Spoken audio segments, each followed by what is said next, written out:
In this video, we'll discuss about delay queue. Delay queue is an unbounded blocking queue of delayed elements in which an element can only be taken when its delay has expired. Delay queue class is part of java.util.concurrent package. The head of the queue is that delayed element whose delay expired furthest in the past. If no delay has expired, there is no head and pool will return null. Expiration occurs when an element's getDelay method returns a value less than or equal to 0. Even though unexpired element cannot be removed using take or pool, they are otherwise treated as normal elements. For example, the size method returns the count of both expired and unexpired elements, and this queue does not permit null elements. What is delay element? A delay element implements java.util.concurrent.delayed interface, and its getDelay method returns a 0 or negative value, which indicates that the delay has already elapsed. For clarity, we can consider that each element stores its activation date time. As soon as this timestamp reaches, element is ready to be picked up from queue. An implementation of delayed interface must define a comparative method that provides an ordering consistent with its getDelay method. Comparative method does not return the actual timestamp generally. It returns a value less than 0 if the object that is executing the method has a delay smaller than the object passed as a parameter. Otherwise, a positive value greater than 0. It will return 0 if both the objects have the same delay. Delay queue example will be implementing a producer-consumer example with delay queue. We will create a delay task class which implements delayed interface. We will override getDelay and comparative. We will be creating two runnable, one for producer and other for consumer. Producer will be putting delay task object to the delay queue using put and with a random expiration time. Consumer will be consuming delay task from the delay queue using take. Now let's implement this example in IntelliJ. So let's create a new class, new, and the Java class, and the class name is delay queue example.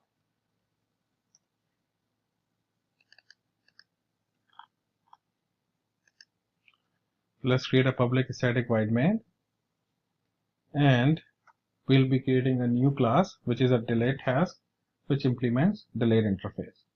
So let's create a new class, delay task.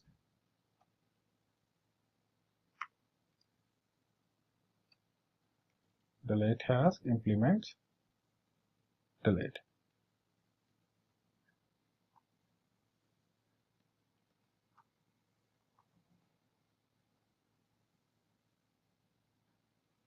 Now it is complaining about implements method. So let's implement method getDelay and compare to.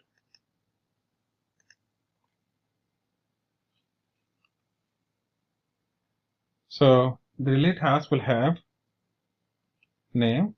So let's have a string variable name and private long delay time.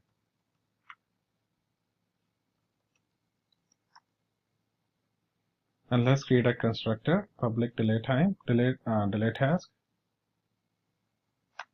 And this constructor will take two arguments. First is the name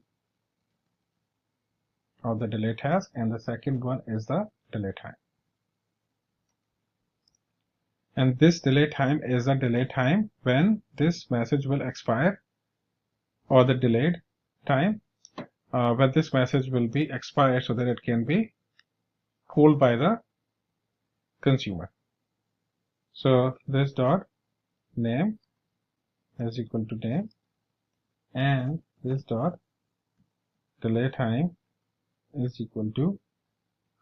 So what we are doing is that we are appending the system dot current time millisecond plus delay time.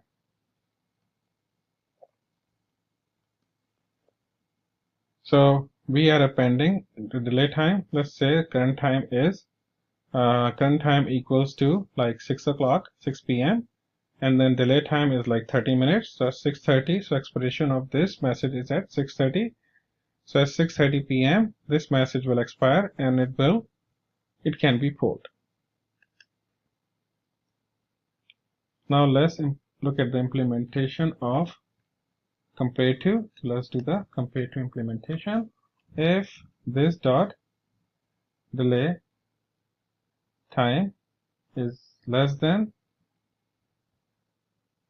O dot delay time,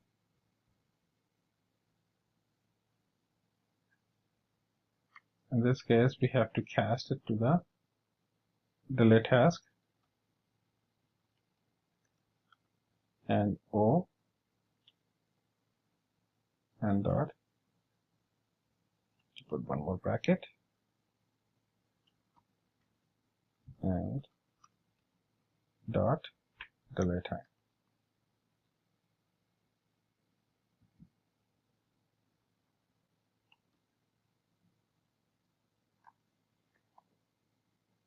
This bracket is this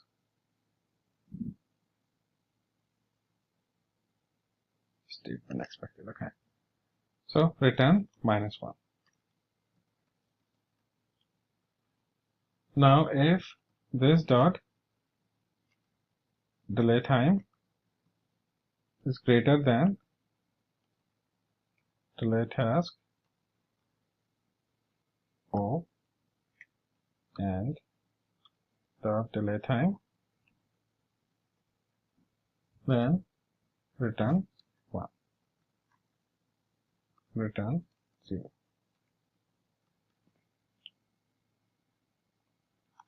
Now let's implement the getDelay method.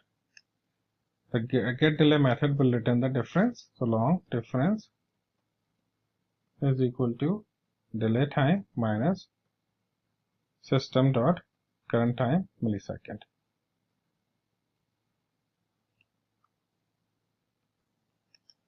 And then return unit dot convert,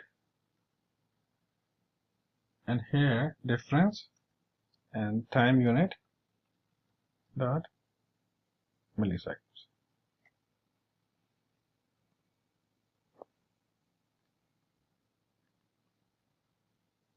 And let's create getters for name and delay time.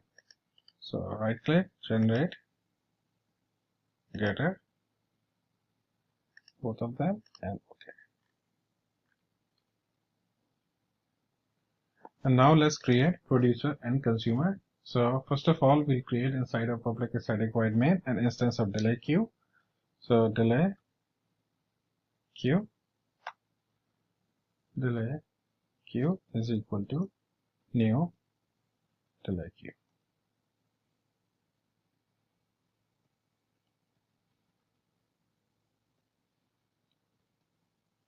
And this delay queue is of type delay task.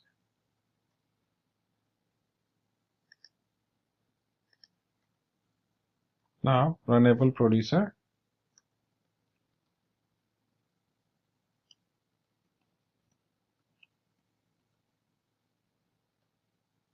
and inside the producer, while we're going in a while loop forever, while true,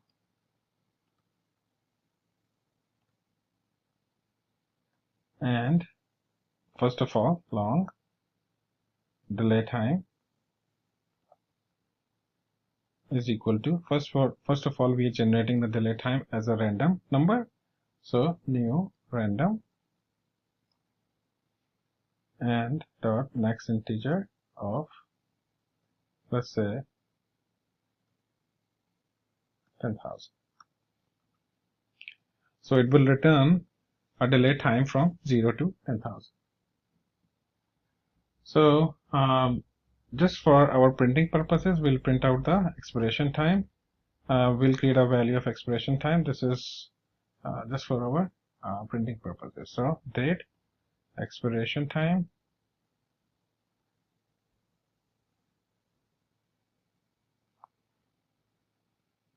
Alt Enter,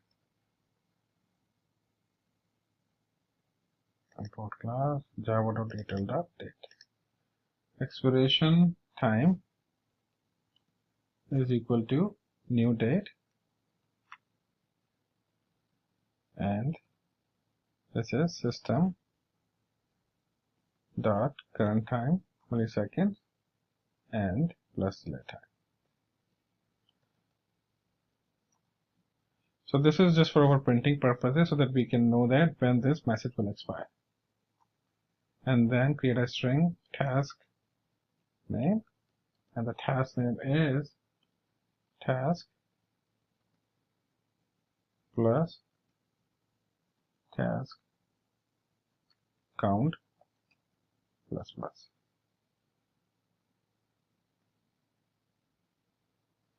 And let's define static integer, which is task count.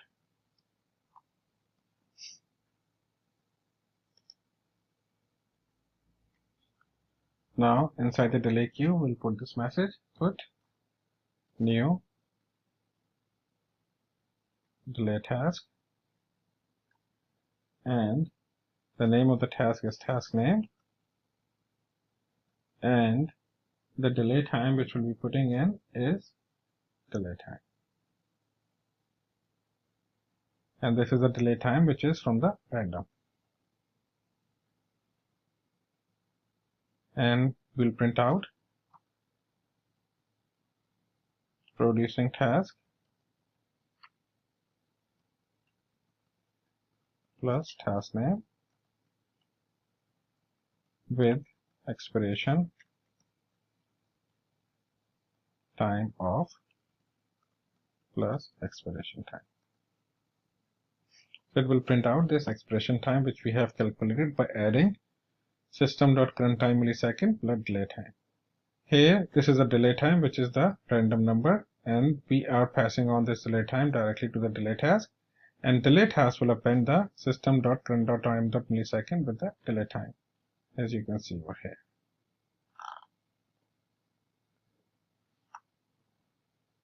So after printing this out, let's wait. So time unit dot, let's have this thread sleep, time unit dot millisecond dot sleep, and let's wait for 5 seconds and surround this with try catch. So producer is done. We are putting a message inside the queue with a delay time which is randomly generated.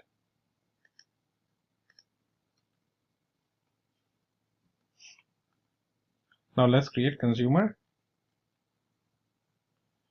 So runnable, and runnable is consumer is equal to, and this will be polling forever while true, and the delay task poll, and poll is equal to delay queue dot take. So once the expiration is over and the time is equal to the expiration time, then the message will appear in the poll. And let's print out consumed task poll dot get name plus with expiration of plus new date. We are converting the whole time or the get delay time, or the delay time using the we are basically converting the delay time into a date time. So new date and poll dot get delay time.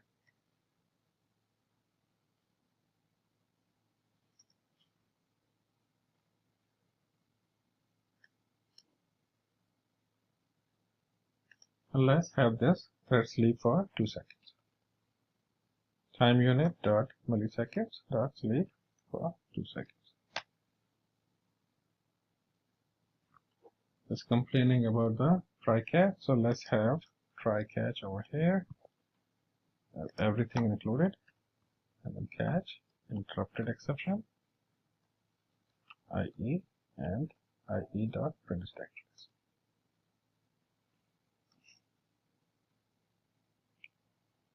Still have some error. Okay, so we will put semicolon here. Now let's create the executor service and run this fetch. So executor service is equal to executors dot new fixed thread pool dot new fixed thread pool of size 2, and executor service dot submit producer and executor service dot submit consumer and executor dot service dot shutdown.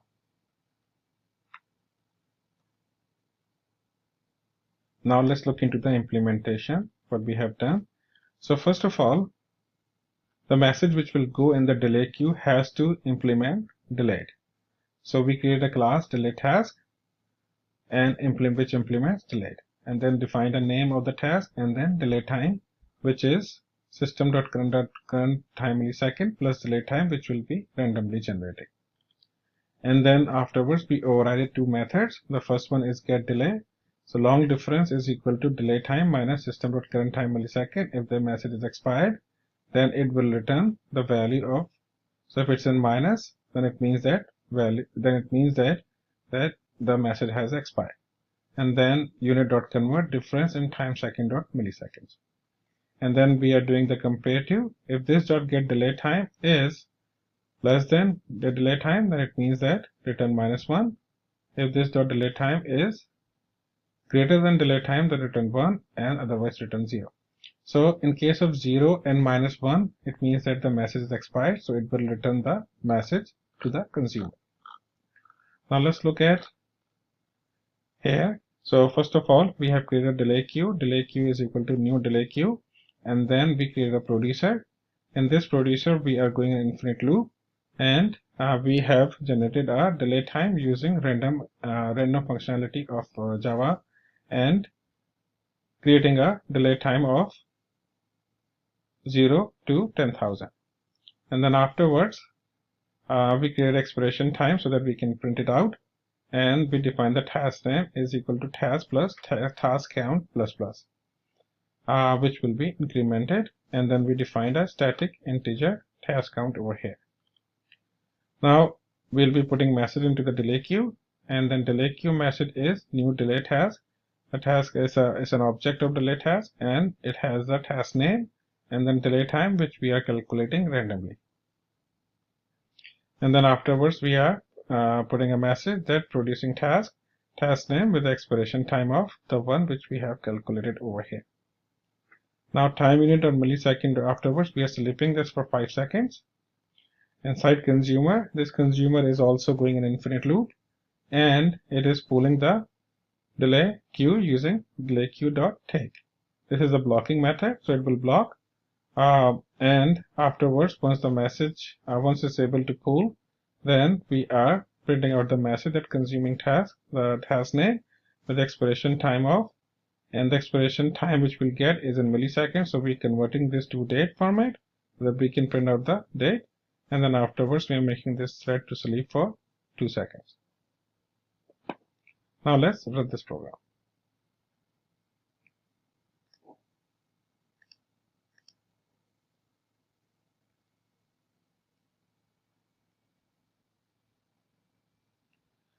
So the message is producing task 0 with expiration time of 20:04:59, and then the second task is produced with expiration time of this. Now here you can see that expiration time is over, so it is consume the task and then consume the task 1. So it is constantly producing the task, and as soon as the expiration time is over, it's being consumed by the consumer thread.